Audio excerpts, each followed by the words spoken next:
All right, so we're going to talk about inflammation and more so how nutrition, exercise, stress, and sleep can influence that. So, what is inflammation? Inflammation is our body's natural response to a problem.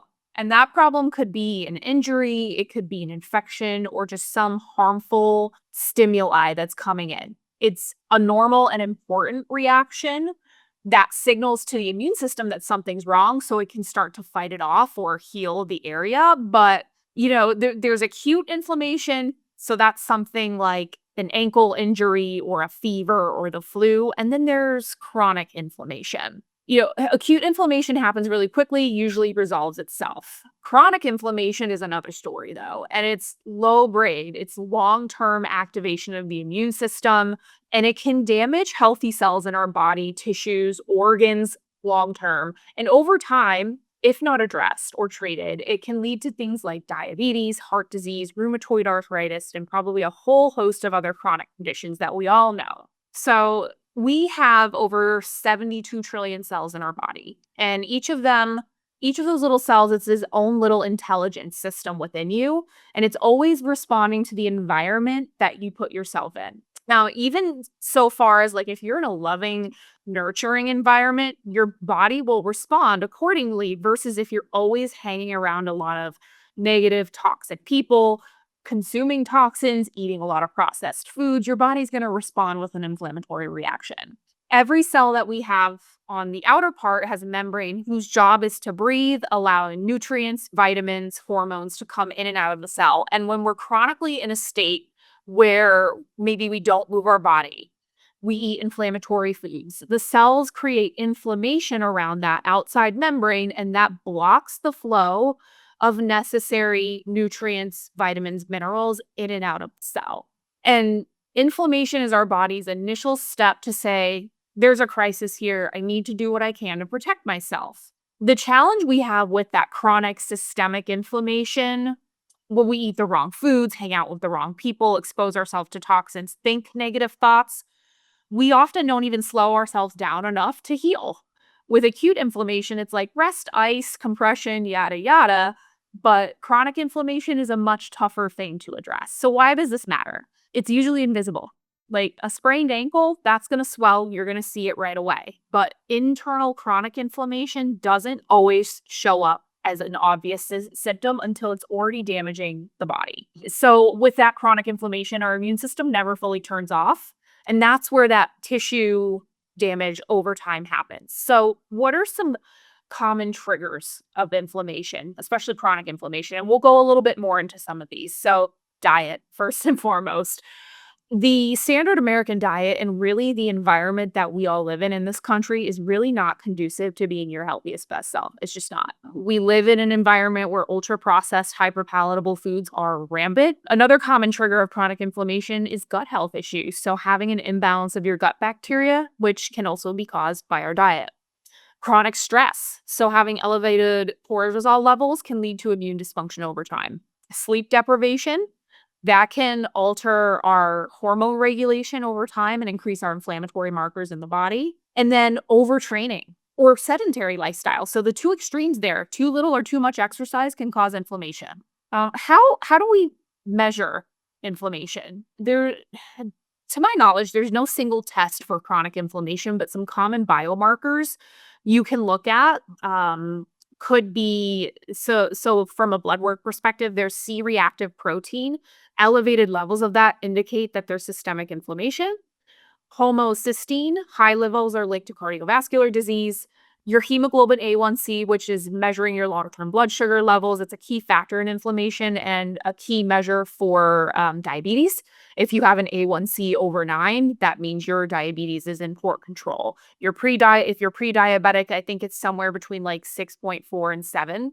And then gut permeability markers. So one of those is like a zonulin level that indicates leaky gut. That's a major inflammation trigger. The first thing I want to talk about is looking at our nutrition. It's the number one thing that can cause our cells to inflame is poor nutrition. And I want to talk specifically about seed oils for a second. And I have said before, I'm not going to be the seed oil police with you guys. Like, I'm truly not. I'm just giving you this information. Probably one of the worst things we can do if we're already chronically inflamed is eating certain types of oils. So that's canola oil, vegetable oil, partially hydrogenated oil. Like, what even is that? Sunflower and safflower oil are also in that realm, as well as soybean oil. Trying to eliminate or reduce your consumption of those oils over time and bring in good oils. So, not just taking an omega-3 supplement, but or having quality cuts of salmon, but cooking with avocado oil or coconut oil or a good quality extra virgin olive oil or ghee, GHEE. Those are ways to reduce inflammation in the body, is to make those simple swaps. Second thing is our sugar load. So ultra processed foods. The ultra processed foods that, many of us know and love, those highly refined sugars and flours are definitely causing cellular inflammation. And oftentimes they are mixed with the oils I just referenced. They're all in the same product. When I say highly refined sugars and flours like carbohydrates, we want to look to swap those out for nature's carbs. So carbs that come from the earth and have a lot of fiber. So berries, potatoes, sweet potatoes, cruciferous vegetables, things like that. And then the third thing is this term called obesogens. These are chemicals that can interfere with hormones, metabolism, fat storage, and can potentially increase the risk of obesity and metabolic disorders. So, obesogens include things like those endocrine disrupting chemicals that you've probably heard about and how our body processes and stores fat. So, obesogens disrupt hormones because they can mimic or block hormones like insulin, leptin, and thyroid hormones, which regulate our appetite, our fat storage, and our metabolism. Some obesogens increase the number and size of our fat cells in our body. They can reduce caloric expenditure, making it harder to lose weight.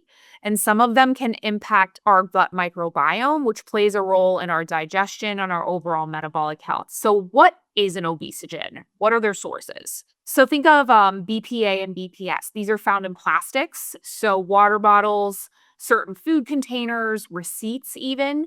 So, I'll talk about how to reduce exposure in a second. Phthalates is another one. They're very common in personal care products, fragrances, and food packaging.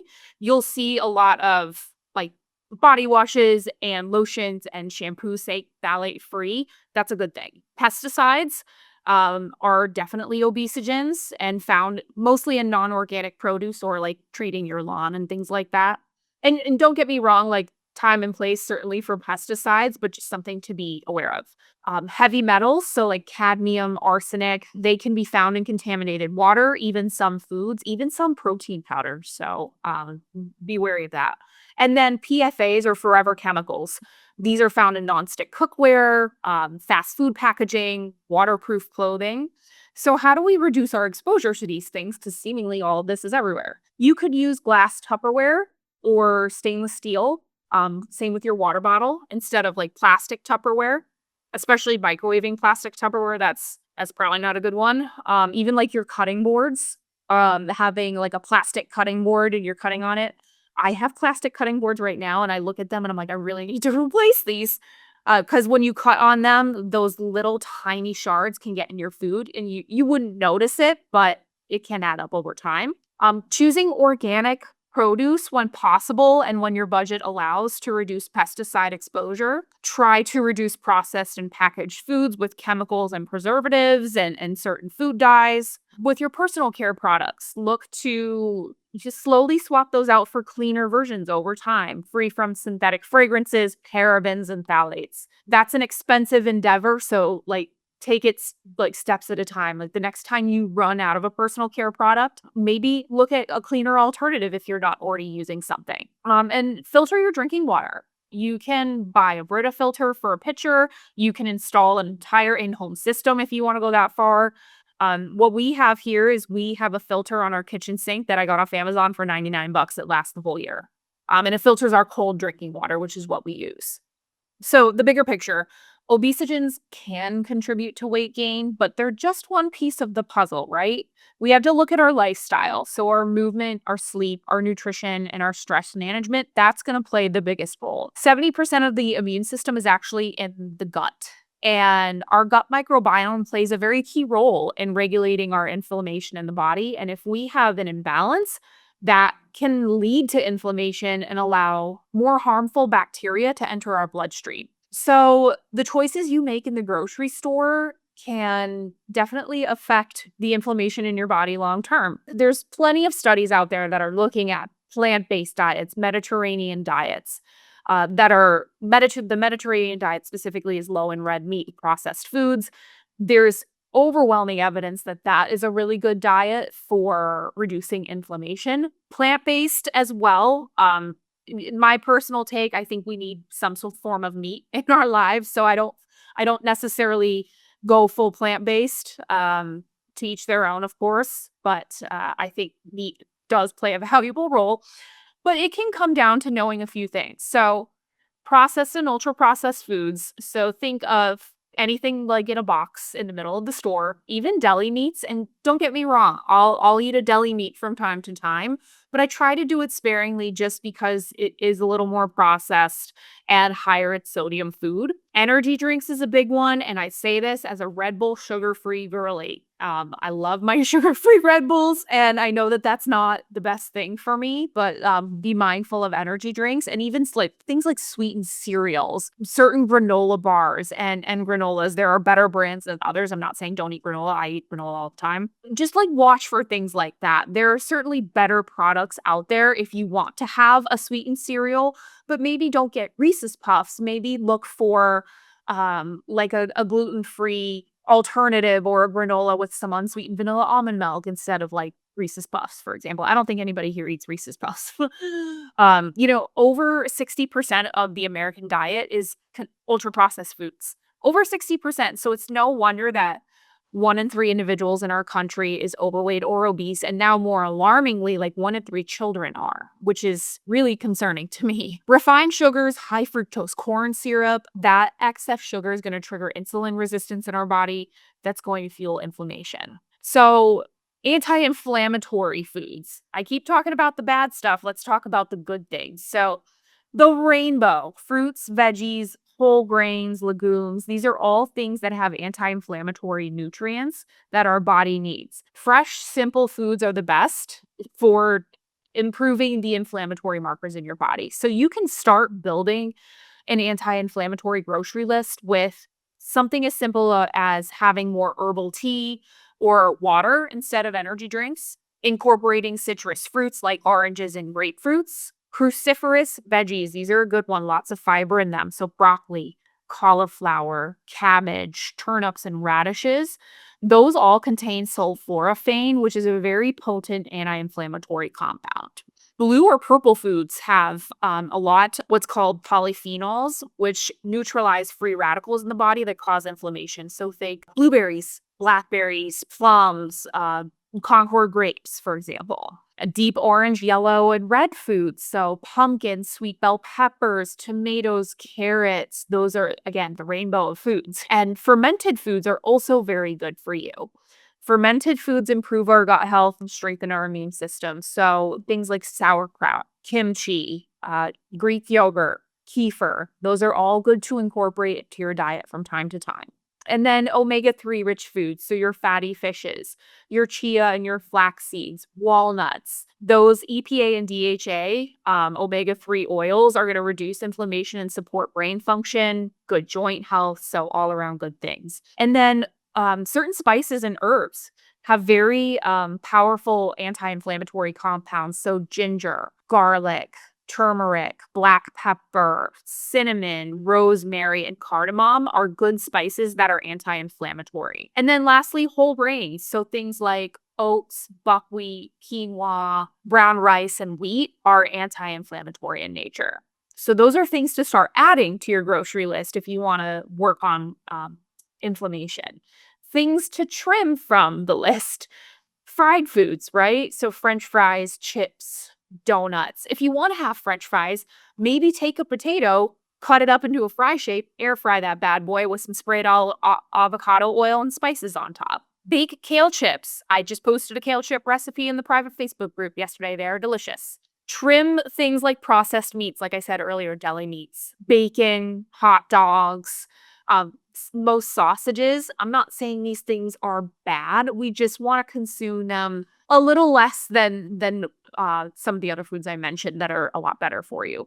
A lot of those processed meats contain nitrates, which promote inflammation in the body. Refined carbs, so white bread, rice, pasta, and pastries. This is not to say pasta is bad.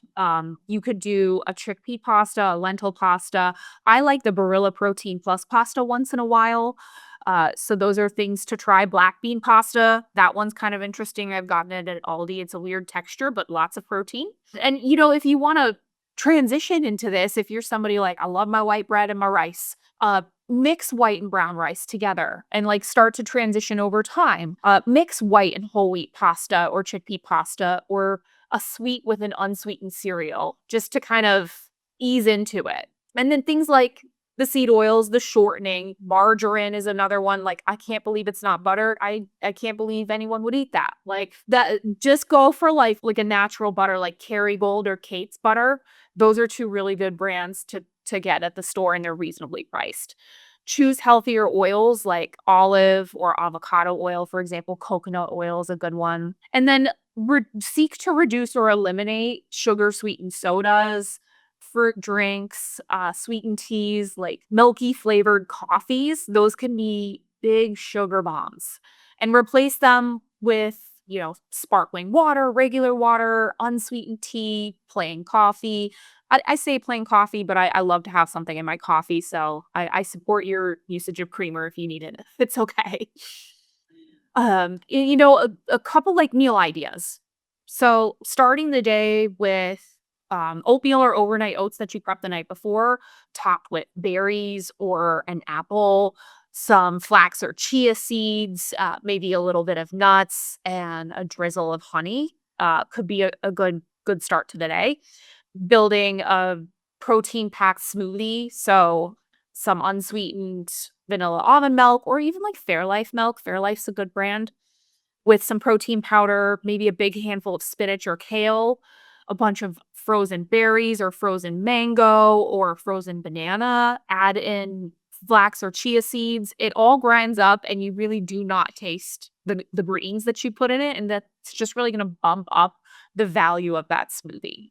For lunch, you could toss together a salad of like dark greens with like arugula, kale, spring mix, top it with beans of choice, maybe a couple of other veggies, some bell peppers, and then sprinkle with nuts and seeds, top it with a protein of choice, shrimp, chicken, salmon, whatever you prefer. And, for dinner, fill half your plate, third to half of your plate with some colorful veggies, and the remaining parts with a whole grain or carb source, and then a lean protein. It's a balanced plate visual that's going to give you the most bang for your buck. So, lifestyle factors that can drive or reduce inflammation. So, stress. Chronic stress can lead to sustained high cortisol levels, which increase inflammation in the body and suppress immune function. There is a cortisol and blood sugar connection too. Stress raises our blood glucose levels. That increases our insulin resistance, making it harder to lose weight over time. So, stress reduction strategies. If you've been with me for a while, these are going to sound repetitive, but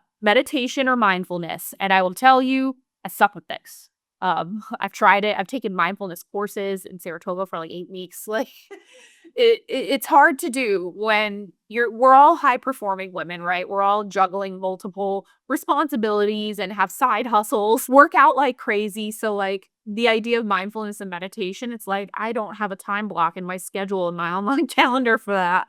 Um, but I do encourage whatever that looks like for you, even if it's like just go stand outside for like a minute and take a few deep breaths. That's better than nothing. And that's going to help regulate your nervous system. And I know it sounds a little woo-woo, but even getting outside in the morning, getting direct sunlight first thing in the morning, fantastic for circadian rhythm, but doing so barefoot and grounding yourself, connecting with nature, it is pretty powerful. And I know that sounds a little hippy dippy, but there's more and more information coming out about things like forest bathing, grounding outside, and just connecting with nature can really reduce stress levels in the body. Another one that I'm going to talk about, which I don't think I talked about the last time I did this group call, this one's going to be a next level protocol for many, but cold exposure. Cold exposure can definitely help reduce inflammation. by activating specific pathways in the body. So here's how it works in kind of simple terms. It activates the vagus nerve. This tells the body to calm down inflammation and switch to recovery mode. Cold exposure also boosts norepinephrine. This stress hormone and neurotransmitter helps control inflammation by limiting the production of inflammatory compounds. Cold exposure also encourages the body to make more antioxidants, which help fight inflammation. And cold can improve how mitochondria, which is the energy powerhouse of the cell, if you remember that from like seventh grade, it improves how the mitochondria operate, making them more efficient, therefore reducing overall cellular stress. So this is why you see people talking about ice baths, cold showers, winter lake swims. It's often linked to less muscle pain and soreness, better recovery, and improved immune function. If we don't want to do the cold showers or the ice baths, what are some other things? A gratitude practice or journaling.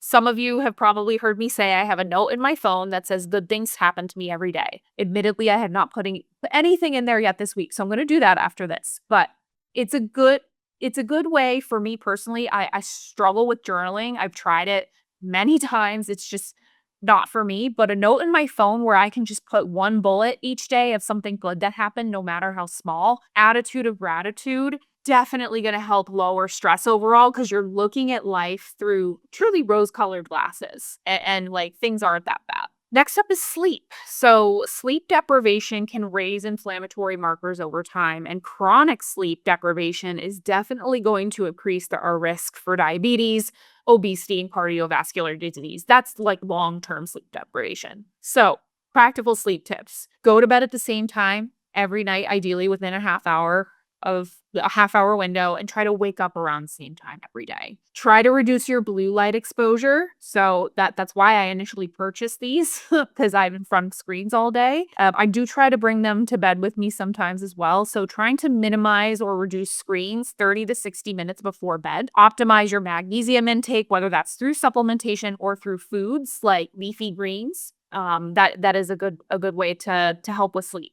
And then I want to talk about exercise. So moderate exercise, great for inflammation, but overtraining and not training at all or not doing anything can have the opposite effect. So the best forms of exercise for keeping our inflammation in check: strength training. It's going to improve insulin sensitivity and lower inflammation, so long as it's done, in moderation, right? I can definitely tell you as a competitive lifter, I probably take it to the borderline overtraining because I could feel it in my body sometimes, and the scale gets heavier after heavy lifting days. Low impact cardio. Cycling, swimming, walking, even like light rowing or elliptical is great for great training for lowering inflammation. Yoga and mobility work, great ones. And if you're overtraining, some warning signs: increased fatigue, increased injuries, difficulty sleeping, and then persistent soreness that doesn't seem to go away can be signs that you might be overdoing it. And then my last little section here, I'm going to address some common myths that I've seen just over time it being in this space. So does dairy cause inflammation? So for some people, yes, not everyone. Some studies have shown that dairy products, milk, cheese, yogurt, can increase levels of inflammation in the body for some. Some dairy proteins like whey protein, casein protein, that can trigger an immune response in some individuals that leads to inflammation. So if you find after you consume like whey or casein protein is the kind that takes longer to digest, so it's best taken at night before you go to bed. Whey protein does cause GI upset in some individuals, so you may want to look at a plant-based protein like a pea protein, maybe even like egg. You might tolerate an egg protein better or an egg white protein.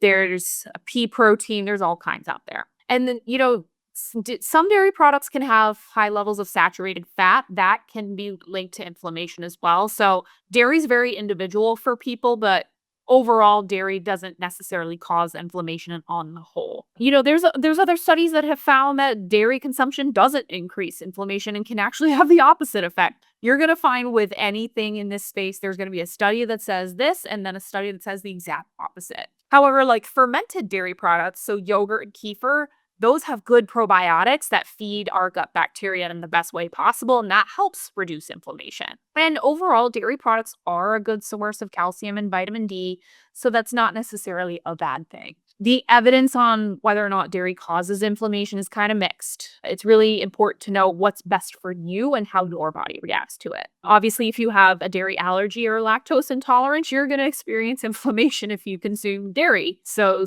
keep that in mind. Gluten. Is gluten always inflammatory? So if you have a gluten sensitivity or you're celiac, absolutely. For other people, the issue's more about gut health and overall dietary quality. Everybody, like dairy, reacts differently to gluten.